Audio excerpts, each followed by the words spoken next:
মই চ্যালেঞ্জ কৰিছো সিটো বৰুৱাক এজন মিয়া মানুহক আপুনি উজনি অসমৰ পৰা খেদি পঠিয়াই দিয়ক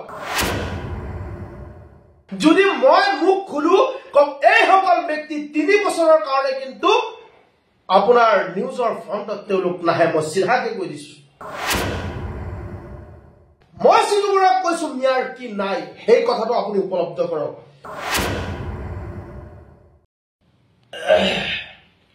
হয় নমস্কাৰ আজি মই পুৱাতে মই পোষ্ট কৰিছিলো যে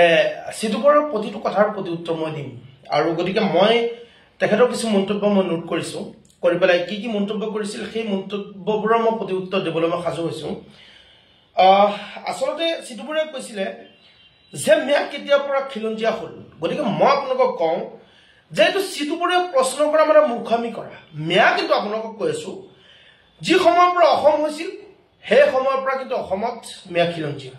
একদম সিধা কথা কোনো ধৰণৰ সন্দেহ নাই কা তাৰ পিছত আপোনাৰ সিটুপৰে কৈছে যে সাইলেন্সাৰ ফুটা বাইকৰ দৰে মিয়াই চিঞৰিছে গতিকে মই কওঁ সাইলেন্সাৰ ফুটা বাইকৰ দৰে মিয়াই চিঞৰা নাই বৰঞ্চ মিয়াৰ শিক্ষাৰ অৰ্হতাৰ বাবে বিশ্বৰ দৰবাৰত অসমক চিনাকি কৰাই দিলে কিন্তু মিয়াই আপোনালোকে গম পাইছে ইতিমধ্যে হাফিজ অসমৰ এজন একদম পিছপৰা অঞ্চলৰ এজন যুৱক হাফিজ এজন অধিবক্তা ইলিয়াছ হুছেইন তেখেতে লণ্ডনত চাকৰি পাইছে ৩৭ লাখ টকাৰ চাকৰি পাইছে এটা আমাৰ অসমৰ কাৰণে গৌৰৱ এইবোৰ সিটুপৰে গম পাব লাগে ইতিহাস তেখেতে পঢ়িব নেজানে গতিকে মই এটা কথা কৈ আছো আপোনালোকে গম পাব যে এছাম ব্যক্তিসকলে হস্তীয় জনপ্ৰিয়তাৰ কাৰণে কিন্তু তেওঁলোকে কিছুমান আপত্তিকৰ মন্তব্য কৰে আৰু মই এটা কথা কৈ আছো যে আমাৰ মিয়া মানুহখিনিক যদি কোনোবাই গালি দিয়ে ৰাতাৰাতি তেওঁলোকে নেতা হৈ যায় গতিকে মিয়াক যিমান সময়লৈকে কোনো ব্যক্তিয়ে গালি নিদিয়ে তেওঁলোকে কিন্তু নেতা হ'ব নোৱাৰে স্পষ্ট কথা মই সিটুপৰৰ প্ৰতিটো কথাৰ প্ৰতি উত্তৰ দিবলৈ মই আজি সাজু হৈছো আৰু তাৰ পিছত মোৰ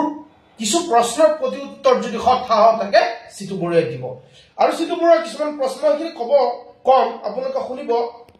যে তেখেতে কৈছে মিয়া কেৱল নিজৰ জীৱন জীৱিকা আৰু বাসস্থানৰ বাবে ডিঙিত গামোচা লৈছে গতিকে এইটো সিটুপৰে জানিব লাগে যে মিয়াই অসমীয়া আই মাতৃৰ সন্মান ৰক্ষাৰ্থে যুগে যুগে শ্বহীদ হৈছে মিয়া গামোচা ডিঙিত এনেই দিয়া নাই গতিকে এইবোৰ কথা তেওঁলোকে জানিব লাগে মই তেওঁলোকক আজি বেয়া ধৰণে মই কিন্তু প্ৰতি উত্তৰ দিবলৈ অহা নাই মই প্ৰত্যেকটো কথা নোট কৰিছো মোৰ সময় নাই তথাপিও মই নোট কৰিছো এই কাৰণেই যে তেওঁলোকে যি সময়ত নেকি আমাৰ অসমৰ হিন্দু মুছলমান ঐক্যতাৰ বান্ধোনত থাকি একতাৰে আমি আগুৱাই যাব লাগে সেই সময়ত এছাম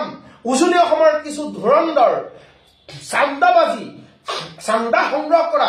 টেক্স কালেক্ট কৰা কিছু নেতা তেওঁলোকে কিন্তু এতিয়া বৰ্তমান ভাগ কৰাৰ চেষ্টা কৰিছে গতিকে সিটুপৰে ডাঙৰীয়া তেখেতে কৈছে যে উজনি অসমৰ পৰা পুনৰ বোলে আমাৰ মিয়া মানুহক খেদি দিব মই চ্যালেঞ্জ কৰিছো সিটুপৰক এজন মিয়া মানুহক আপুনি উজনি অসমৰ পৰা খেদি পঠিয়াই দিয়ক খেদি পঠিয়াইছিলে নহয় আপোনালোকে তেতিয়া অভাৱ হৈ গ'ল নহয় মিয়া মানুহ তাত নেযায় আৰু আপোনালোকে আঁঠু কাঢ়ি পেলাই মিয়া মানুহৰ ওচৰত ক্ষমা খুজিবলৈ আমি দিছিলো নহয় লাষ্টত আপোনালোকে ভুল স্বীকাৰ কৰি পেলাই মানুহখিনিক লৈ গ'ল আৰু কোন ভাটাৰ মালিকৰ পৰা কোনটো গাড়ীৰ পৰা কিমান টকা আপোনালোকে লৈছে যদি মই মুখ খুলু কম এই সকল ব্যক্তি 3 বছৰৰ কাৰণে কিন্তু আপোনাৰ নিউজৰ ফ্ৰণ্টত তেওঁলোক নাহে মই সিধাকে কৈ দিছো গতিকে আমাক গালি পাৰি যদি আপোনালোকে নেতা হ'ব বিচাৰিছে তেন্তে মই আপোনালোকক চ্যালেঞ্জ কৰিছো সিটুপৰক মই আপোনাক আদৰণি জনাইছো আপোনালোকে যদি সন্মান বিচাৰিছে ৰাইজৰ সন্মুখত যদি আপোনালোকে নিজক প্ৰতিষ্ঠা কৰিব বিচাৰিছে নগাঁৱলৈ আহক মই সন্মান জনাই আপোনাক চিনাকি কৰাই দিম আপুনি সিটুপৰ বুলি গতিকে মই প্ৰতিটো কথাৰ প্ৰতি উত্তৰ দিবলৈ মই আজি সাজু হৈছো মই তেখেতৰ কথাবোৰ মই নোট কৰিছো সিটুপৰে প্ৰশ্ন কৰিছে মিয়াৰ কি আছে মই সিটুপৰক কৈছো মিয়াৰ কি নাই সেই কথাটো আপুনি উপলব্ধ কৰক আপুনি জানিব লাগে অসমীয়া ভাষা জীয়াই ৰখাৰ মূল মানুহ হ'ল মিয়া মানুহ যদি আমি মিয়া মানুহখিনি যদি অসমীয়া ভাষা নিলিখি আমি বাংলা ভাষাত সহি কৰো অসমৰ মাজত অসমীয়া ভাষা বিলীন হৈ যাব আমি নিবিচাৰো আমি অসমৰ আই মাতৃৰ কাৰণে এইখন অসমৰ কাৰণে আমি শ্বহীদ হৈছো যুগে যুগে মুছলমান শ্বহীদ হোৱা মিয়াসকল শ্বহীদ হোৱাৰ আমাৰ ইতিহাস আছে এবাৰ ইতিহাসৰ পাতবোৰ লুটিয়াই চাব সিটুপৰাই মানে আপোনালোকে কি বুলি ভাবিছে দুটা মিয়াক গালি দিলে আপোনালোকে ডাঙৰ নেতা হৈ যাব আৰু সিটুপৰাই কৈছে যে মিয়াৰ গাত বিৰি গোন্ধায়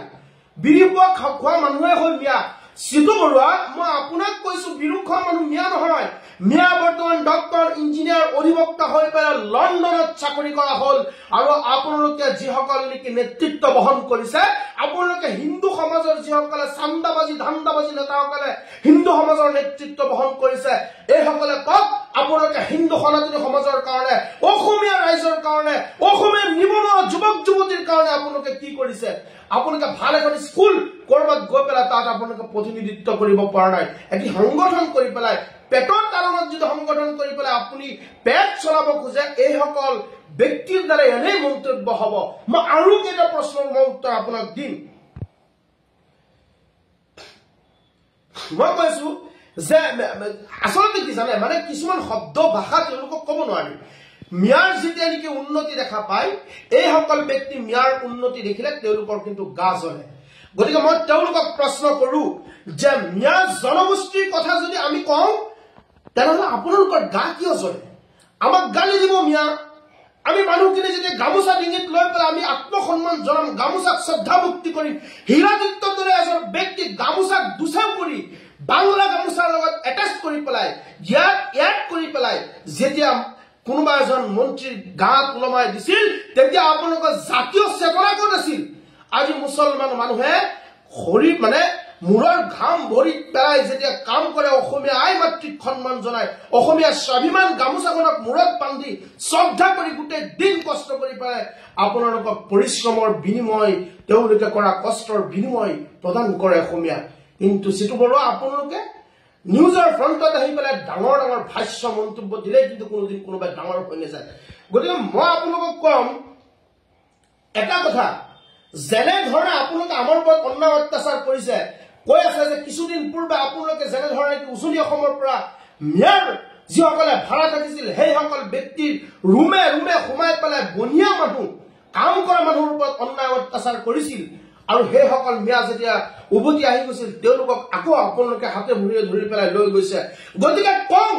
মিয়া লাহে লাহে শিক্ষিত হৈ আছে মিয়া ডক্টৰ ইঞ্জিনিয়াৰ অধিবক্তা শিক্ষিত ঘৰে ঘৰে হৈ আছে এটা প্ৰজন্মৰ পিছত উজনি অসমৰ এছাম লোকে আহি পেলাই মিয়াৰ ঘৰত বনিয়া হিচাপে কাম কৰিব লাগিব চেলেঞ্জ কৰিছো এটা প্ৰজন্ম মই আপোনালোকক দিছো আৰু সিতু বৰুৱা যদি এনেকে কওঁ আপোনালোকে যদি